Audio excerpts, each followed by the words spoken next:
지난주까지 우리가 에스겔 39장까지 봤는데요. 오늘부터는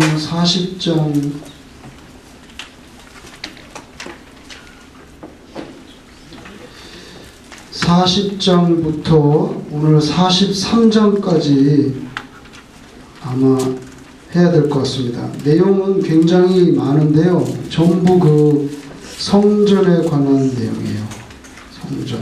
근데 이 굉장히 자세하게 성전에 대해서 거기에 뭐 그 치수라든지 문양이라든지 성전의 구조 이런 것들이 굉장히 자세하게 나오고 있습니다. 이걸 저희들이 일일이 다 읽고 의미를 붙일 수는 없을 것 같아요.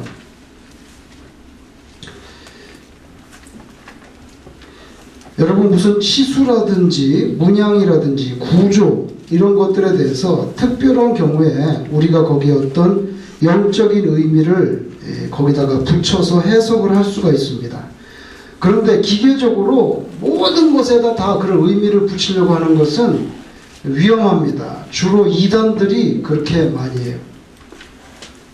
뭐 예를 들면 출애굽기나 이런데 뭐 제사장의 옷을 짜는데 홍색실 무슨 색실 하는데 그런 무슨 뭐 이 옷에 달려 있는 수술의 색깔이 무슨 뭘 의미하느냐. 그 성경에 없어요. 그거 의미가 없는데 자꾸만 거기다가 자의적인 해석을 붙이면 안 되죠. 해석을 붙이려면 근거를 가져야 돼. 근거. 이런 해석을 붙이려면 성경의 근거를 갖다 대야 된다고요. 대지 않으면서 주관적으로 말하는 거, 그게 다 잘못된 해석이고 이단이에요.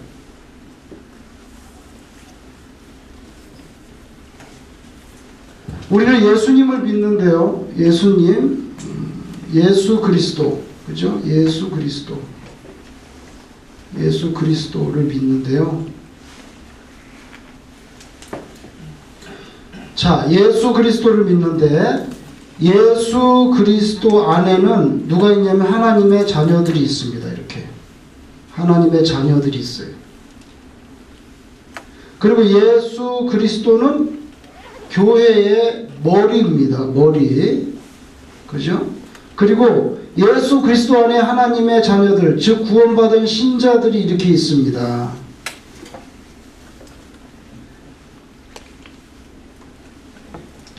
로마에 가면 베드로 성당이 있는데 베드로 성당을 이렇게 하늘에서 보면 베드로 성당을 하늘에서 보면 이렇게 성당이 있고 이렇게 돼 있죠. 이렇게 여기 보셨어요, 여러분? 여기 이거 구조물이 여기 광장이 있잖아요.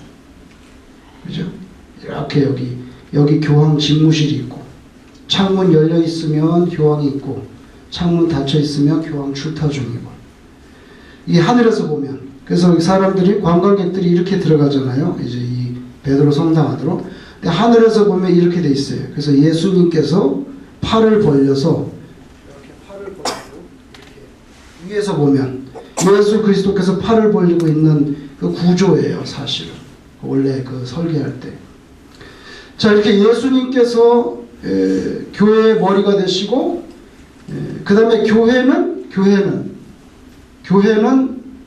그 예수님의 몸, 머리, 이건 몸, 그죠?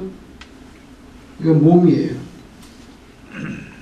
그리고 바로 여러분들이 몸입니다. 그래서 교회를 뭐냐? 부름받은 자들의 모임, 부르심을 받은 자들의 모임, 그게 교회입니다.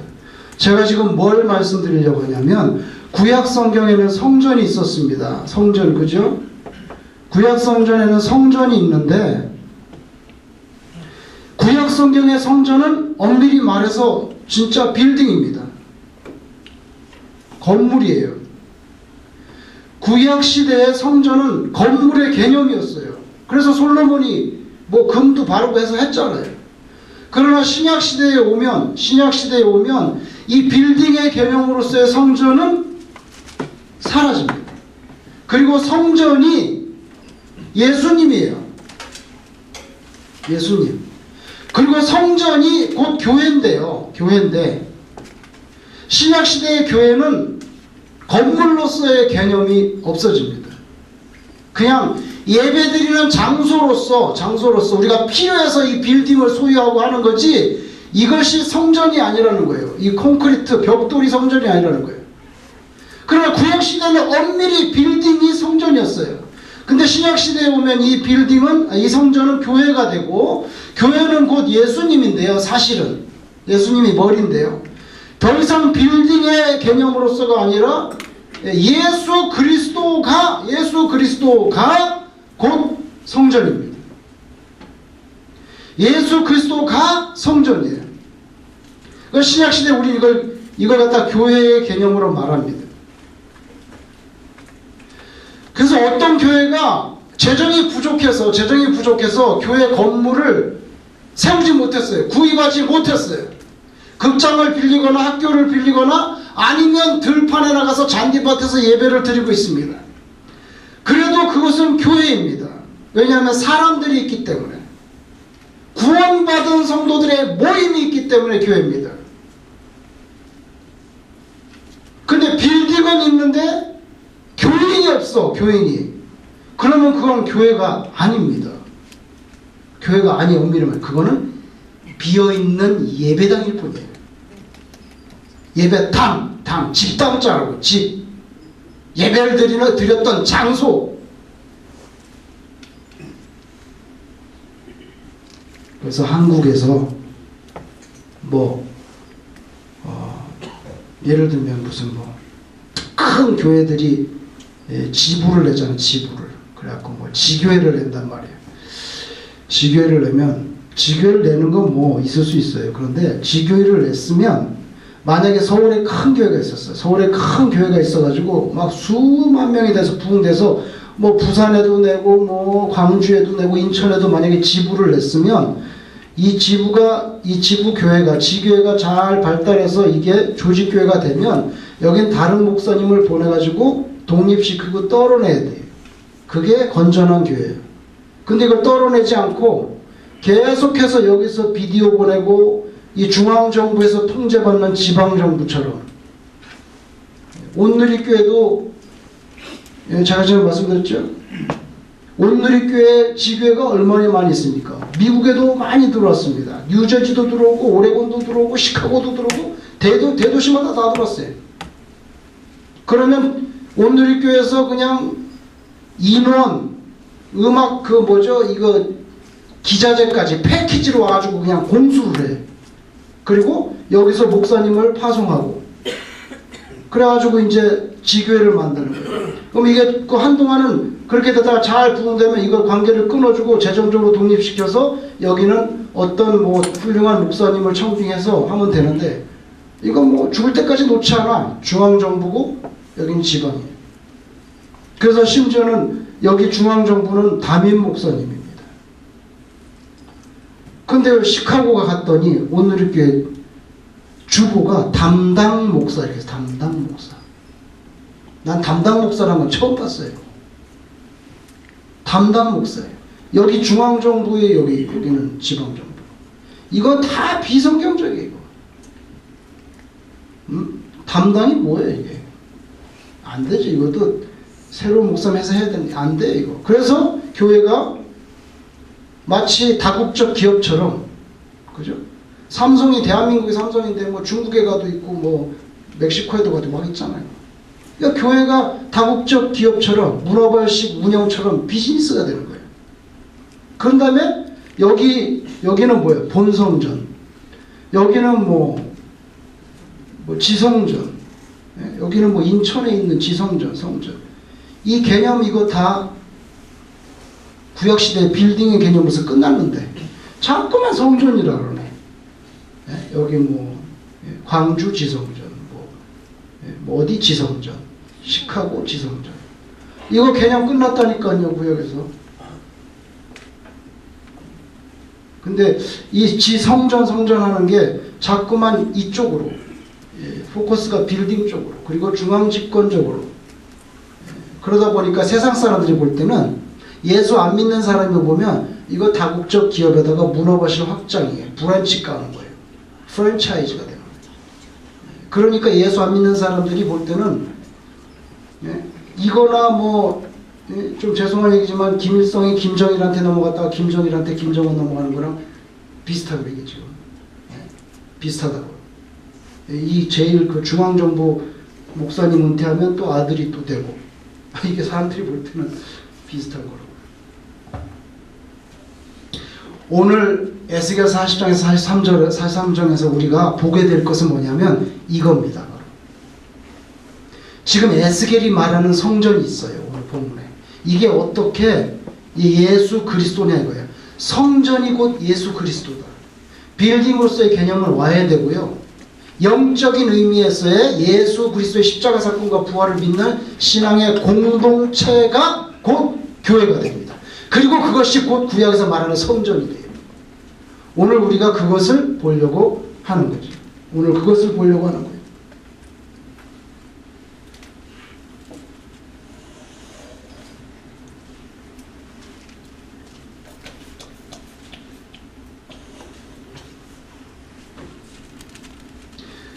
여러분 성경은 구약 성경이 있고 신약 성경이 있는데요. 신구약 성경은 한 사람이 쓴 게 아닙니다. 여러 사람이 썼잖아요. 여러 사람이 썼는데 쓴 사람은 다르지만 우리는 성경을 뭐라고 말하냐면 성령의 감동하심을 받은 사람들이 쓴 하나님의 말씀, 영감 있는 하나님의 말씀이라고 해요. 그러면은 오늘 우리는 에스겔서를 우리가 묵상하고 있습니다. 그러면은 이 에스겔서를 쓴 사람은 에스겔입니다. 에스겔. 그리고 예를 들면 신약 성경의 맨 끝에는 요한계시록이 나옵니다. 요한계시록은 누가 썼냐면 요한이 썼습니다. 창세기, 출애굽기, 레위기, 민수기, 신명기는 모세가 썼습니다. 뭐 이런 식으로 쓴 사람이 많이 있어요. 이거 다 뭉쳐서 지금 신구약 성경이 됐는데 오늘 우리는 에스겔서를 공부하고 있는데 에스겔이 썼습니다. 근데 에스겔이 오늘 성전에 대해서 썼습니다. 하나님으로 받은 비전을. 근데 요한은 하나님께로 받은 비전을 요한계시록에 썼습니다. 여기도 성전이 나옵니다. 여기도 성전의 내용이 나옵니다. 근데 오늘 이걸 읽어보면은 요한이 말하는 요한계시록에 나타난 성전과 에스겔에서 말하는 성전이 굉장히 유사하다는 거예요. 에스겔도 선지자입니다. 요한이 쓴 요한계시록도 묵시록입니다. 앞으로 되어질 일에 대해서. 그런데 내용이 거의 유사하다는 거예요. 이 사람과 이 사람의 간격은 몇 년입니까? 이 사람은 BC 6세기, 이 사람은 AD 1세기. 그죠? 한 1600년 정도 떨어져 있습니다. 1600년 정도 간격이. 1600년 정도 떨어져 있는데 이분이 쓴 책에 나오는 성전과 요한이 쓴 성전이 거의 내용이 똑같다는 거예요. 이건 어떻게 가능하냐? 에스겔을 통해서도 말하는 주체는 하나님이고 요한을 통해서도 말하는 주체는 하나님입니다. 이걸 말하시는 분이나 동일한 분이란 말이에요. 그러니까 당연히 같은 내용이죠. 근데 예언서는 많이 있어요. 이사야, 예레미야, 에스겔, 호세아, 다니엘, 아모스, 오바댜, 나훔, 하박국, 스바냐, 학개, 스가랴, 말라기 많은 선지자들이 있는데 그 가운데서 제가 볼 때는 에스겔 선지자가 요한계시록에서 말씀하는 내용과 가장 중첩되고 정확하게 매치되는 게 많다고. 오늘 우리가 그것도 확인하게 될 거예요. 오늘 에스겔 40장에 가면 이런 얘기 나옵니다. 지난주까지는 곡과의 전쟁이 있었어요. 기억나시죠? 끝장을 보는 전쟁입니다.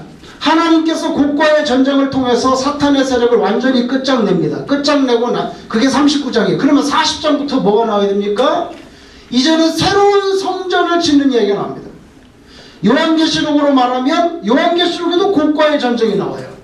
그러면 천년 동안 무저갱에다 가둬놓던 사탄을 끌어올려서 마지막 곡과의 전쟁을 통해서 끝장을 보신 다음에는 하늘에서부터 내려오는 새 예루살렘이 내려옵니다. 하늘에서 새 예루살렘이 내려오는데 사람의 손으로 짓지 않은 새 예루살렘 성이 내려오는데 그것이 바로 새하늘과 새 땅이고 우리가 들어가게 살게 될 천당의 개념이에요.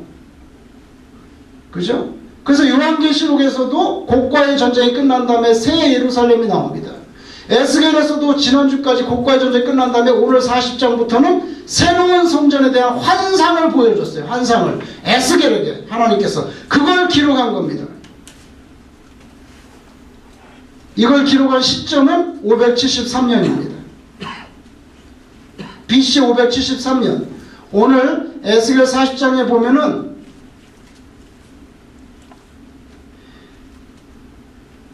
내가 바벨론으로 포로되어 끌려온 지 몇 년 만이라고 그랬죠? 20? 몇 년 만이라고 그랬어요, 거기서? 25년. 25. 이거 25년 빼면 맞나, 이게? 네? 그 다음에 587이 뭐냐면 예루살렘이 망한 해입니다. 예루살렘이 망하고 나서 14년 후 여기입니다. BC 573이에요. 지금 이 책을 쓰는, 이 40장을 쓰는 시기가. BC 573에 하나님께서 에스겔에게 새로운 성전에 대한 환상을 보여줬는데, 이 사람 몸은 지금 바벨론에 있는데, 몸은 바벨론에 있는데 이 사람을 지금 예루살렘으로 데려갔어요. 몸뚱아리를 데려간 건 아니고 영적으로 데려가서 환상을 보여주신 것은 그걸 쫙 기록했어요. 근데 그 내용이 굉장히 많아요. 40장부터. 그걸 다 읽을 필요, 지금 여기서 읽을 수는 없다 이거죠. 한번 보세요. 40장 1절.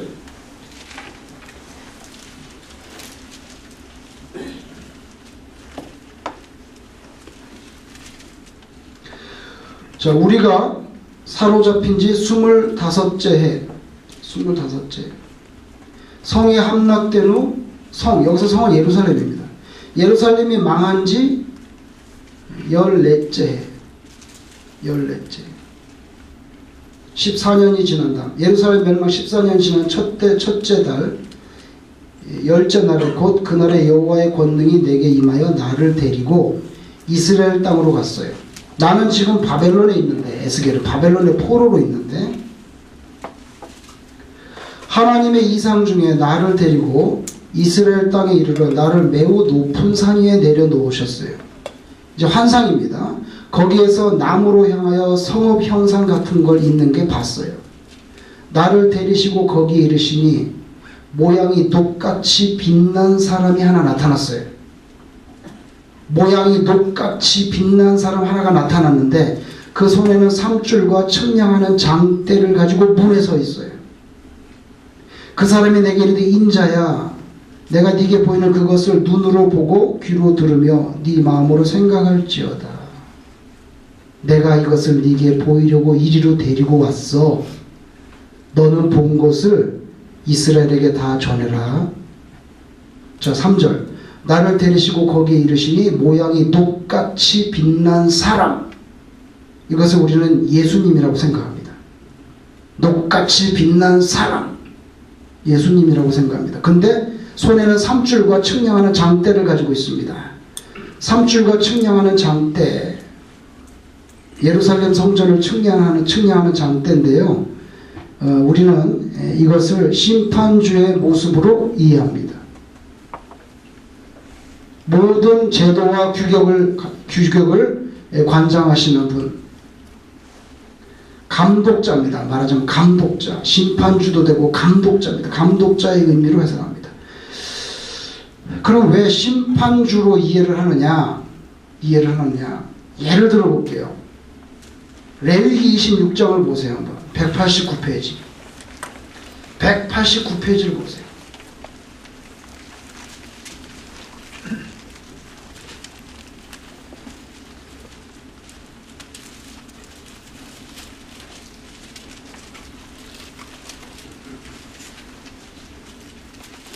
레위기 26장 18절.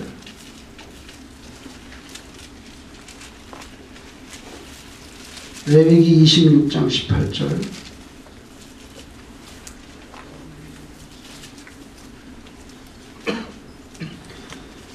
자, 제가 읽어보겠습니다. 또 만일 너희가 그렇게까지 되어도 내게 청종하지 아니하면 너희의 죄로 말미암아 내가 너희를 7배나 더 징벌하리라. 내가 너희의 세력으로 말미암은 교만을 꺾고 너희의 하늘을 철과 같게 하며 너희 땅을 녹과 같게 하리니. 하나님의 명령을 따라 말씀을 따라 살지 않으면 하나님께서 징계를 하신다는데 하늘을 철과 같게 만들고 땅을 녹과 같게 만든다. 그러면 하늘이 단단한 철이 되면 그게 비가 오겠어요? 비가 안 올 것 같아요. 땅이 녹과 같이 단단하면 씨를 뿌려도 뭐가 그게 뭐 나겠어요?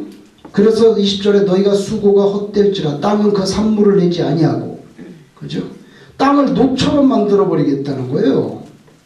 신명기 28장 305페이지 305페이지 신명기 28장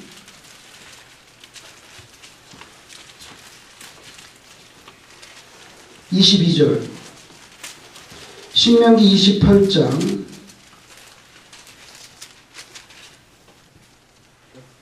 305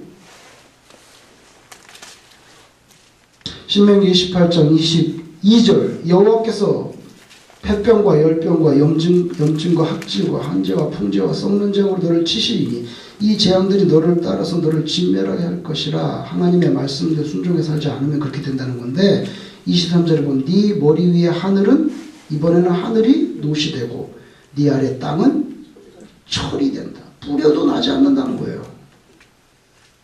그래서 성경에 보면 노시 어떨 때는 이렇게 심판의 의미를 담고 있습니다. 심판의 의미를.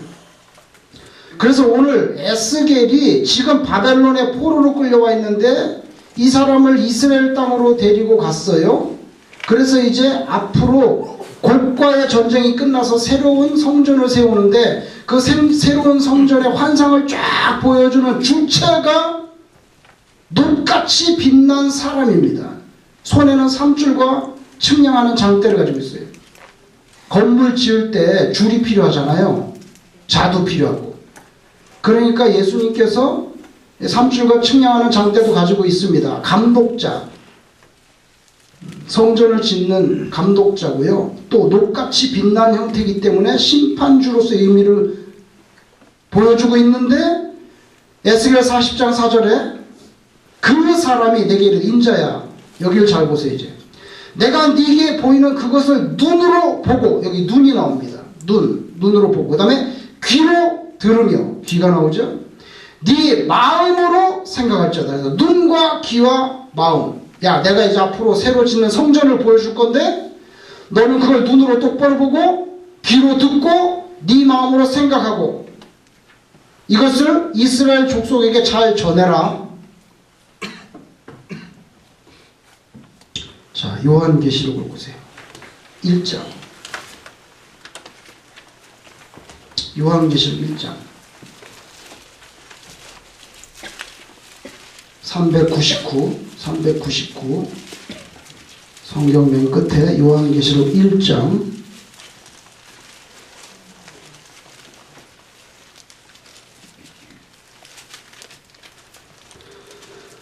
1장 3절을 같이 읽겠습니다. 3절 시작. 이 예언의 말씀을 읽는 자와 듣는 자와 그 가운데 기록한 것을 지키는 자는 복이 있나니 때가 가까우니라. 사도 요한이 예수님께로부터 이 예언의 말씀을 기록하는데 읽는 자와 듣는 자 그 가운데 기록한 것을 지키는 자는 복이 있다. 근데 에스겔이 뭐라고 말했습니까? 눈으로 보고 귀로 듣고 마음으로 생각하라. 이 말씀과 요한계시록 1장 3절의 말씀이 사실은 똑같은 말씀처럼 저는 그렇게 이해가 됩니다. 눈으로 읽고 귀로 듣고 마음으로 그 가운데 기록한 것을 지키는 자가 복이 있다. 요한계시록과 에스겔은 절대 뗄래야 뗄 수 없는 그런 형편에 있어요. 아주 요한계시록 1장 3절 초반부터 에스겔의 말씀을 거의 카피한 듯이 보입니다. 그럼 인간적으로 요한이 에스겔을 카피했구나 그렇게 생각하면 안 되는 거예요. 왜? 말씀했죠? 에스겔을 통해서도 말씀하는 주체는 하나님이고 요한을 통해서도 말씀하는 주체는 하나님이에요. 같은 하나님이니까 말이 같지 그러면 다르겠어요? 각기 처한 역사적인 문맥 속에서 하나님의 말씀을 기록했을 뿐이에요. 1600년의 간격을 뛰어넘는데 내용이 비슷합니다. 왜냐하면 말씀하는 주체가 하나님입니다. 그래서 성경을 사람의 말이 아니라 하나님의 성령의 감동하심을 받은 사람이 썼다는 하나님의 말씀으로 이렇게 기독교에서는 규정을 하는 거예요. 다시 에스겔 1장 40장 5절을 보세요. 이제 여기서부터 그 새로운 생전이 어떻게 생겼는지가 쫙 나옵니다. 그런데 5절을 보세요. 5절 40장 5절 내가 본즉 집 바깥 사방으로 담이 있습니다. 일단 담이 있어요. 담이 있더라. 그 사람의 손에 측량하는 장대를 잡았는데 그 길이가 팔꿈치에서 손가락에 이르고 한 손바닥 너비가 더한 자로 6척. 그 담을 측량하니 두께가 한 장대요 높이도 한 장대. 즉 여기서 성경에서 말하는 한 장대가 6척이라는 거예요. 이것은 원 규빗과 비슷한 의미를 가집니다. 그래서 약 3m입니다. 어떤 집을 봤는데 이게 성전이죠. 그 집 바깥에 담벼락이 있는데 담벼락의 두께가 3m, 높이도 3m. 그죠? 그렇게 돼 있어요. 자, 여기서부터 시작해서 쫙 이제 성전의 모양이 나옵니다. 17절에 가면 성전의 바깥뜰, 그가 나를 데리고 바깥뜰에 들어가니 20절 그가 바깥뜰 북쪽을 향한 문간의 길이와 너비 이거는 북문입니다. 북문. 24절 그가 또 나를 이끌고 남으로 간즉 남쪽을 향하는 남쪽 문입니다. 남문. 28절 그가 나를 데리고 그 남문을 통하여 안뜰 성전의 안뜰입니다. 32절 그가 나를 데리고 안뜰 동쪽 이거는 안뜰에 있는 동쪽 문입니다. 35절 그가 나를 데리고 북문에 이르니 이거는 안뜰의 북문입니다.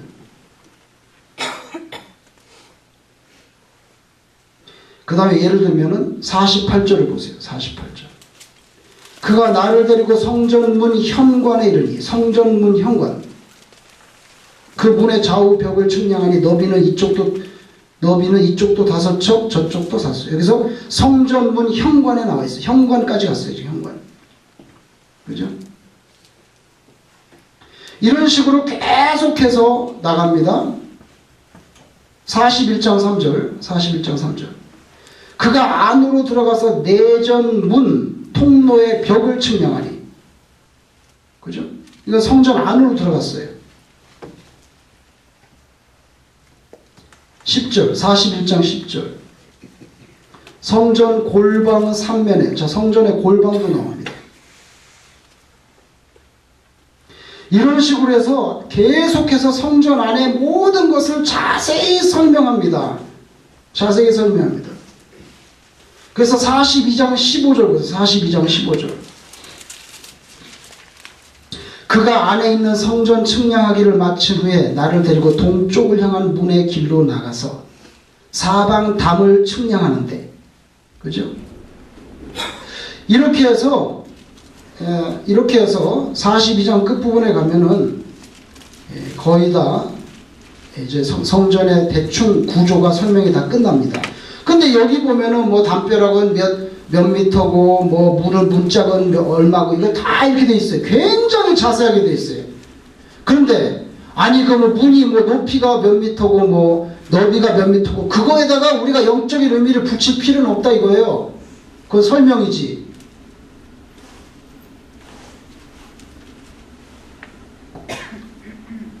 그래서 지난주까지 곡과의 전쟁이 끝나고 난 다음에 하나님께서 새로운 성전을 주시겠다 하는 내용이 여기에 나와 있습니다. 자, 그러면 49절 보세요. 40장 49절 40장 49절. 그 현관, 성전의 현관의 너비는 20척, 길이는 11척, 문간으로 올라가는 층계가 있고 문벽 곁에는 기둥이 있습니다. 기둥. 성전 현관에 기둥이 있네요. 하나는 이쪽에 있고 다른 하나는 저쪽에 있더라. 자, 여기 보세요. 그러면 성전 현관에 도착하니까 이렇게 현관이 있는데 기둥이 있다는 거예요. 기둥. 하나는 이쪽, 하나는 저쪽. 현관에 도착해서 계단이 이렇게 있는데 큰 기둥 두 개가 있다는 겁니다. 그게 49절에 기둥이 있다고 나와 있어요. 열왕기상을 보세요. 7장 522.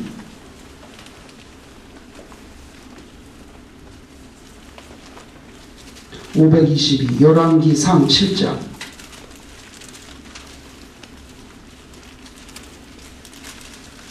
21절. 열왕기상 7장 21절. 이 두 기둥을 성전의 주령 앞에 세우되 오른쪽 기둥을 세우고 그 이름을 야긴이라 하고 왼쪽에 기둥을 세우고 그 이름을 보아스라 하였으며 그 두 기둥 꼭대기에는 백합화 형상이 있더라. 두 기둥의 공사가 끝나니라. 이거는 솔로몬의 성전입니다. 솔로몬의 성전에 보니까 두 개의 기둥이 나오는데 하나는 여기 보세요. 하나는 그 이름이 야긴입니다. 야긴. 이 뜻은 그가 세우셨다. 이 뜻은 그가 세우셨다. 보아스는 뜻이 뭐냐면 그에게 능력이 있다. 이런 뜻입니다. 그래서 솔로몬 성전 현관에 큰 두 개의 기둥이 있는데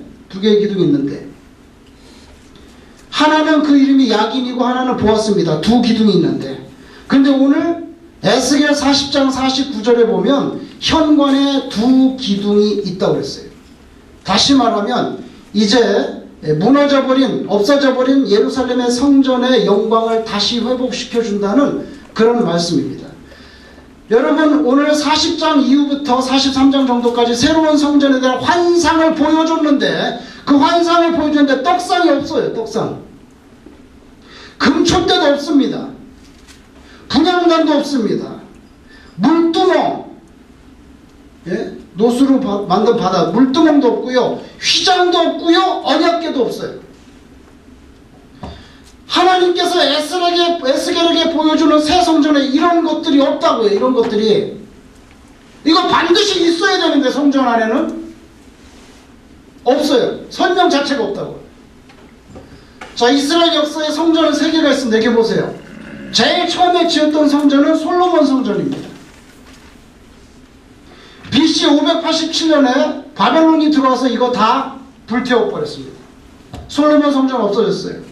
그 다음에 페르시아 황제, 고레스 황제의 칙령에 따라서 유대인들이 해방령을 맞아서 다시 바벨론에서 돌아와가지고 수르바벨을 중심으로 두 번째 성전을 지었습니다. 516년, BC 516년에 두 번째 성전, 이거 수르바벨 성전이라고 해요.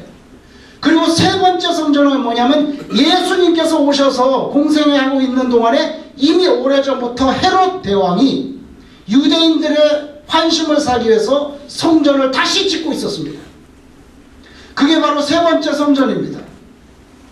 이런 물리적인 빌딩 안에서의 성전 안에서 떡상, 금촛대, 분향단, 물두멍, 휘장, 언약궤 이런 거는 확실히 있어야 됩니다. 그런데 오늘 에스겔에 보면 그게 없습니다. 왜 없습니까? 자, 보세요. 떡상 필요 없습니다. 왜? 예수 그리스도께서 말씀합니다. 나는 생명의 뭐예요? 떡입니다. 내가 생명의 떡이야. 그 다음에 금촛대 필요 없습니다. 뭐예요? 내가 이 세상의 참 빛입니다. 참 빛입니다. 분향단 필요 없습니다. 왜? 예수 그리스도께서 하나님 앞에서 우리의 대제사장으로서 직접 하나님께 기도합니다. 더 이상 제사장이 드리는 분향단 필요 없습니다. 물두멍을 뭐 하는 겁니까? 제사장들이 제사 지낼 때 손 닦는 데입니다. 물 퍼서 재물 깨끗하게 하고. 필요 없습니다. 왜?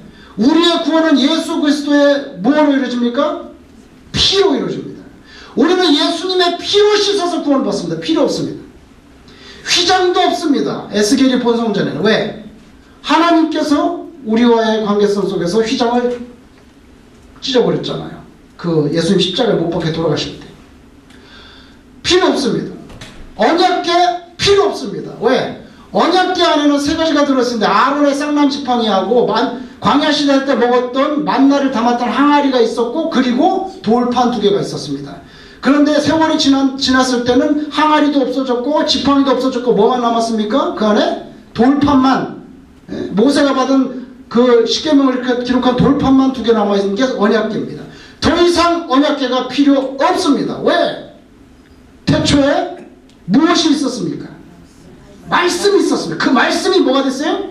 육신이 돼요. 이 땅에 오셨어요. 이거 다 예수님과 관계된 건데 예수님 뭐예요? 구약시대의 이 성전은요 그림자에 불과해요. 그림자. 무엇의 그림자? 예수 그리스도라고 하는 진짜 성전에 대한 그림자가 불과해요. 그런데 예수님이라고 하는 진짜 성전이 왔어요. 참 성전이 왔단 말이에요. 예수님이에요. 예수님이라고 하는 진짜 성전이 신약시대에 오니까 이거 다 필요 없어졌어요. 떡상, 금초대, 분향단, 물두멍, 휘장, 언약궤 다 필요 없어요. 왜? 이거 자체를 다 커버하는 게 바로 예수님입니다. 그래서 에스겔에서 말하는 성전의 개념은요 곧 성전이 물리적인 개념으로서의 빌딩이 아니라 예수 그리스도예요. 에스겔에게 보여준 하나님 에스겔에게 보여준 성전의 비전은 장래에 오실 예수 그리스도입니다. 이런 성전이 아니에요. 이런 성전이라면 이거 다 있어야 됩니다. 하나도 없어요. 이 구약시대의 성전은 예수 그리스도, 오실 그리스도 메시아에 대한 참 그림자에 불과합니다. 이건 진짜고요. 이건 그림자, 이건 리얼리티. 그래서 에스겔 선지자가 본 성전은요 요한계시록에서 본 성전과 같아요. 같아요.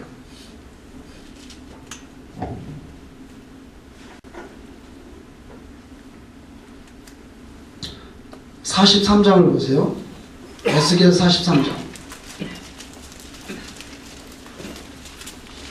에스겔 43장 1절에 자, 성전이 이제 다 지어졌습니다. 성전이 지어졌어도요 하나님이 거기 오셔야 진짜 성전이 되는 거예요. 에스겔이 지금 쫙 구조로 설명했는데 이런 건 없습니다. 지금 이런 거 없어요. 왜? 이건 결국 앞으로 오실 예수님을 상징한 성전이기 때문에. 그런데 성전을 다 지으면 뭐합니까? 거기 하나님이 오셔야 그게 성전이 되는 거죠. 그런데 43장 1절에 오십니다. 이제 보세요. 그 후에 그가 나를 데리고 문에 이르니 곧 동쪽을 향한 문이라. 예수님이 지금 이제 성전에 들어가시는 거예요. 이스라엘 하나님의 영광, 잘 보세요. 이스라엘 하나님의 영광이 동쪽에서부터 오는데 하나님의 음성이 많은 물소리 같고, 하나님이 이제 성전이, 에스겔이 본 성전이 다 지어지고 거기 하나님의 영광이 임하는데 어디 쪽에서 와요?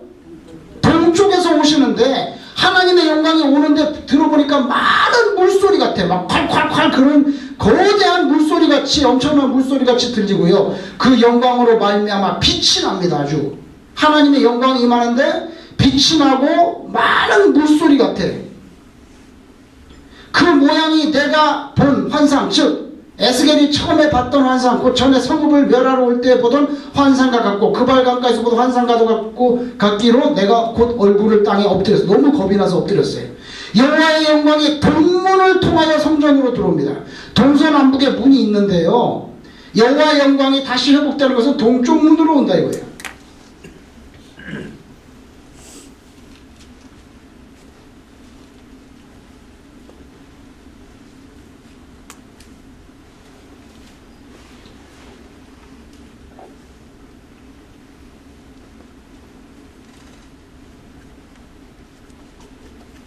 에스겔 1장을 보세요. 1장 1152 1장을 보세요.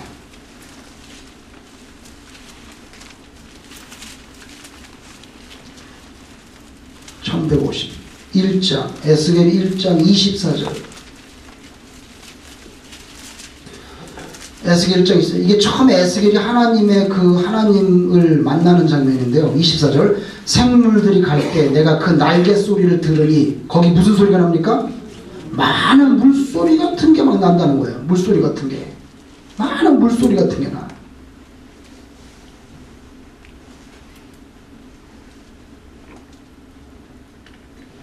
요한계시록을 보세요. 1장. 요한계시록 1장을 보세요. 15절. 요한계시록 1장 15절. 같이 읽겠습니다. 1장 15절 시작. 그의 발은 풀무불에 단련한 빛난 주석 같고 그의 음성은 많은 물소리와 같으며. 이게 예수님의 모습이거든요. 근데 요한이 본 예수님의 모습은 빛난 주석 같아. 번쩍번쩍하고 그 음성은 많은 물소리 같대요. 많은 물소리. 그래서 아까 우리가 에스겔 43장 2절에 보면 이스라엘 하나님의 영광이 동쪽에서부터 오는데 하나님의 음성이 뭐예요? 많은 물소리 같고 땅은 그 영광으로 말미암아 어때요? 빛이 납니다. 이게 요한계시록에서 요한이 본 예수님의 모습하고 똑같아요. 에스겔 11장을 보세요. 11장 5절.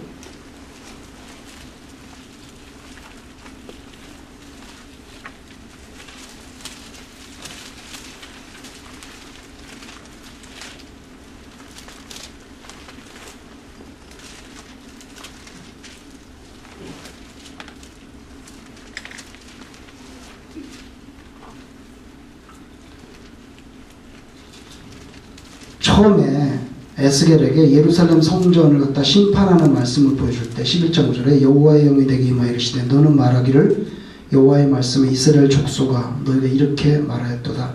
너희 마음에서 일어나는 것을 내가 다 안다. 너희가 이 성읍에서 많이 죽여 그 거리를 시체로 채웠도다. 그렇게 악하게 살았으니까 그러므로 주 여호와께서 이같이 말씀하시니라 이 성읍 중에 너희가 죽인 시체는 그 고기요 이 성읍은 그 가마인데 너희는 그 가운데서 끌려 나오리라. 그러면서 막 쫙 심판의 말씀이 나와요.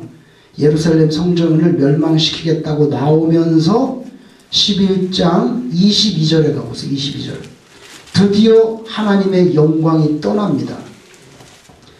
예루살렘 성전을 멸망시키겠다고 말하면서 하나님의 영광이 떠나 22절. 그때의 그룹들이 천사들입니다. 그룹들이 날개를 드는데 바퀴도 그 곁에 있고 이스라엘 하나님의 영광도 그 위에 덮였더니 여호와의 영광이 성읍 가운데서부터 떠납니다. 올라가 성읍 어디로 갑니까? 동쪽으로 갑니다. 성읍 동쪽 산에 머물렀다가 주의 영이 나를 들어 하나님의 영의 환상 중에 데리고 갈대아에 사로잡힌 자 중에 이르시더니 내가 본 환상이 나를 떠나 올라간지라. 예루살렘 성전 멸망을 예언하실 때에 하나님의 영광이 마지막에 떠날 때 어느 쪽으로 떠났습니까? 동쪽으로 떠납니다. 동쪽으로 떠났기 때문에 오늘 에스겔 43장에 하나님의 영광이 회복돼서 돌아올 때 어디에서 돌아옵니까? 동쪽에서 돌아옵니다. 그래서 동쪽이 중요한 거예요. 그래서 43장 1절에 그 후에 그가 나를 데리고 문에 이르니 곧 동쪽을 향한 거예요. 이스라엘 하나님의 영광이 동쪽에서부터 와요. 왜? 떠날 때 동쪽으로 떠났습니다. 다시 회복되는 하나님의 영광이 동쪽에서부터 옵니다.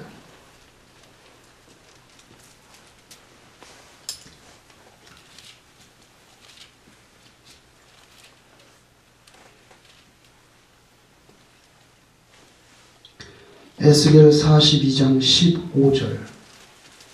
에스겔 42장 15절. 성전의 동서남북 담에 대해서 담벼락에 대해 설명을 합니다. 15절. 그가 안에 있는 성전 측량하기를 마침에 나를 데리고 동쪽을 향한 문의 길로 나가서 사방 담벼락을 측량을 하는데 그가 측량하는 장대 곧 장대로 그 장대로 동쪽을 측량하니 500척 그 장대로 북쪽을 측량하니 500척 장대로 남쪽 측량하니 500척 서쪽으로 돌이켜 장대를 측량 500척 정사각형입니다. 성전을 둘러싸고 있는 담벼락은 정사각형. 근데 20절에 보면 그가 이같이 그 사방을 측량하니 그 사방 담 안 마당의 길이가 500척, 너비가 500척.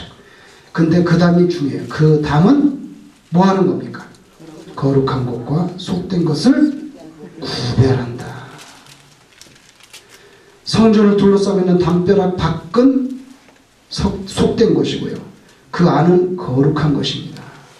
그 안은 거룩한 것입니다.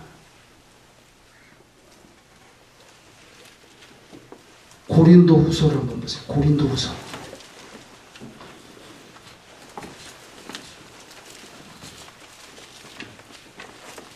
(5장)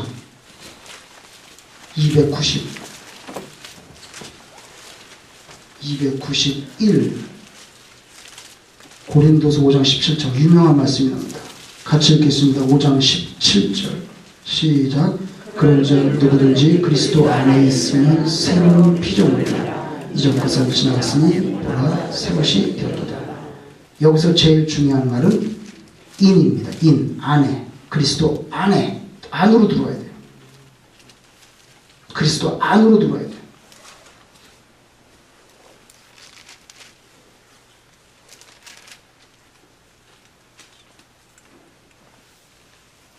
요한계시록 끝을 보겠습니다. 요한계시록 끝에 21장 요한계시록 21장 22절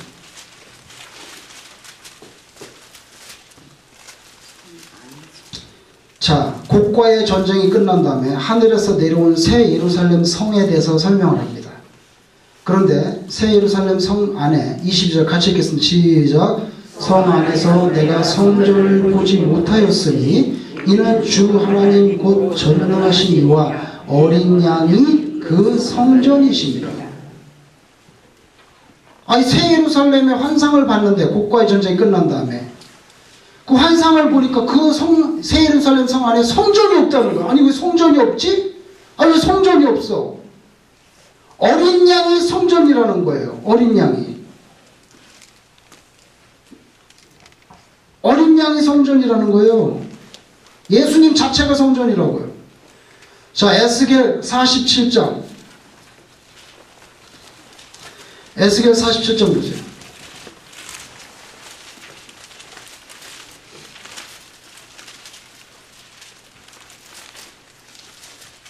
1절. 그가 나를 데리고 성전 문에 이르시니 성전의 앞면이 동쪽을 향하는데 그 문지방 밑에 잘 보세요. 문지방 밑에 성전 문지방 밑에서 물이 나옵니다. 물이 나와서 동쪽으로 흐르다가 성전 오른쪽 제단 남쪽으로 흘러내립니다. 그가 또 나를 데리고 북문으로 나가서 바깥길을 걷게 동쪽을 향한 바깥문에 이르시되 본즉 물이 그 오른쪽에서 스며 나옵니다. 성전 밑에서 물이 나옵니다. 물. 그 사람이 손에 줄을 잡고 동쪽으로 나아가며 천척을 측량한 후에 내게 그 물을 건너게 하시니 물이 발목에 올랐는데 그 다음에는 4절 끝부분에 물이 허리에 오르고 5절 끝부분에 가면 헤엄칠 만한 물이요 사람이 능히 건너지 못할 강이 되어버렸어요. 이게 계속 환상을 보는데 성전 문지방에서 물이 나온다는 거예요. 물. 근데 처음에는 발목, 그 다음에 무릎, 허리, 그 다음에는 헤엄쳐야 될 정도로. 자, 요한복음 7장을 보겠습니다. 7장. 요한복음 7장.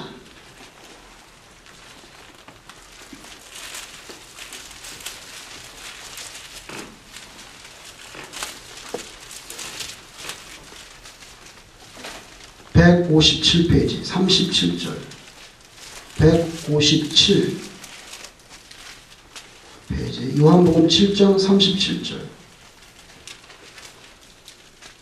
명절 끝날 곧 큰 날에 예수께서 외쳐 이르시되 누구든지 목마르거든 내게로 와서 마시라. 나를 믿는 자는 성경의 이름과 같이 그 배에서 생수의 강이 흘러나오리라. 나한테 와라. 내게서 생수가 흘러나니까. 생수가 흘러나니까.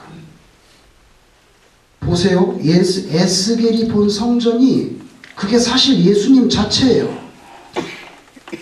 자, 마지막으로 요한계시록 22장을 보겠습니다. 요한계시록 22장.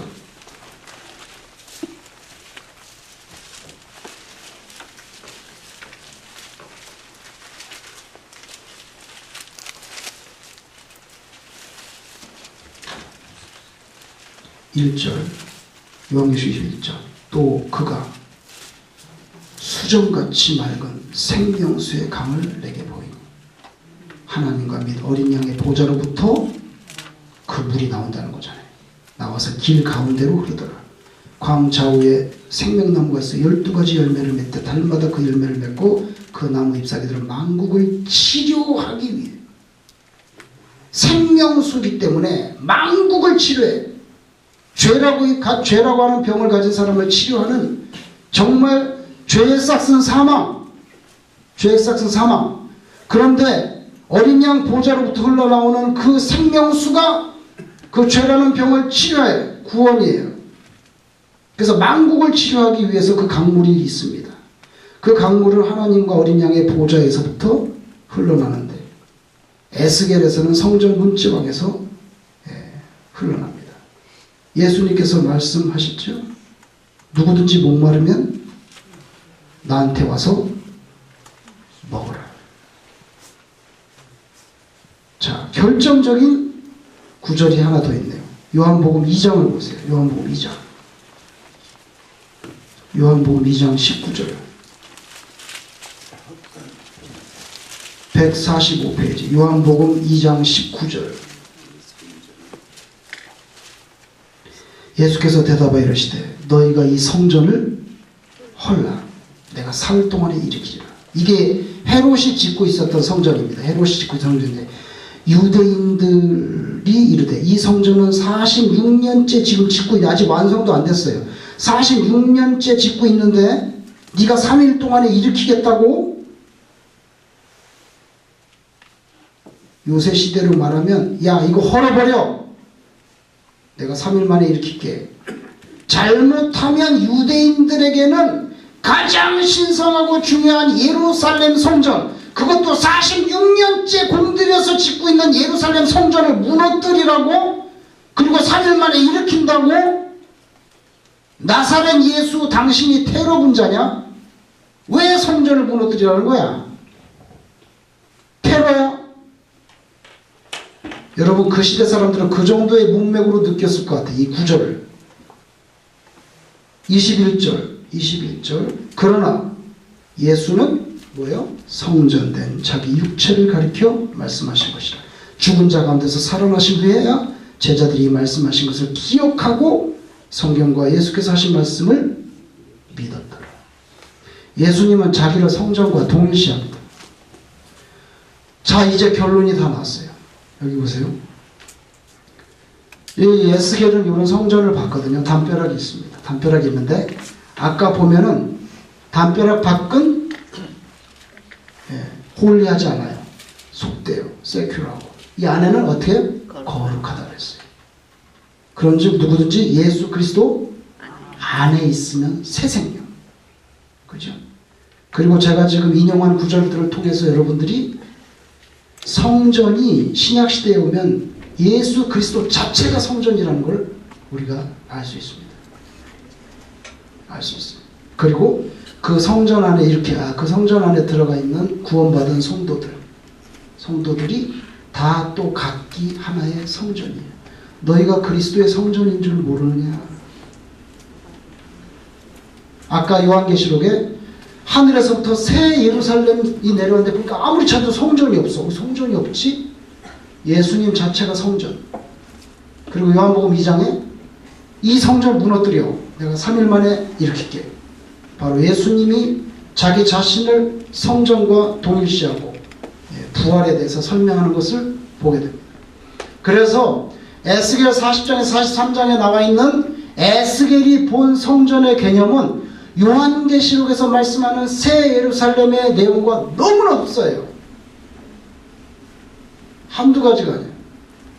1600년의 세월을 뛰어넘었지만 동일한 내용입니다. 왜냐하면 성경의 원래 저자가 동일하신 하나님입니다. 그래서 우리는 구약도 버려서는 안 되고 신약도 버려서는 안 됩니다. 똑같은 하나님. 우리에게 가장 중요한 것은 여기에 들어갔느냐 못 들어갔느냐. 다시 말하면 성전을 둘러싸는 담벼락 밖에 있느냐 담벼락 안으로 들어갔느냐. 들어가야 돼요. 바울 사도가 제일 강조한 게 뭔지 아세요? 그리스도 안에. In Christ. 헬라 말로 en 크리스도. 제일 중요한 게 바울 사도가 제일 많이 말하는 게 뭐냐면 in Christ. 이 안으로 들어와야 된다. 그리스도 안으로. 그래서 오늘 에스겔 40장 43절이 신약시대 그리고 종말론적인 성전의 개념 예수 그리스도에 대해서 잘 설명하고 있습니다. 자, 기도하겠습니다.